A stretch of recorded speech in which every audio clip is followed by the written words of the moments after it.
You've never had oats like this. Forget the sweet, it's time your oats grew up.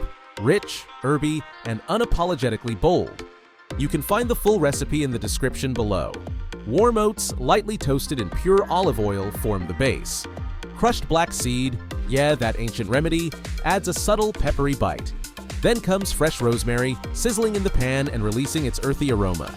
Finish it off with a pinch of sea salt, a crack of black pepper, and a swirl of tahini for that rich, creamy depth. Top it with a soft-boiled egg, a sprinkle of chili flakes, or even crispy shallots for that perfect crunch. It's comforting. It's savory.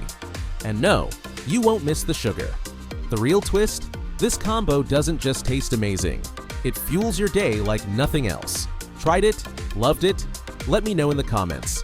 And if you've got an idea for the next flavor bomb, drop it down below. Don't forget to like, subscribe, and hit that notification bell so you never miss something new.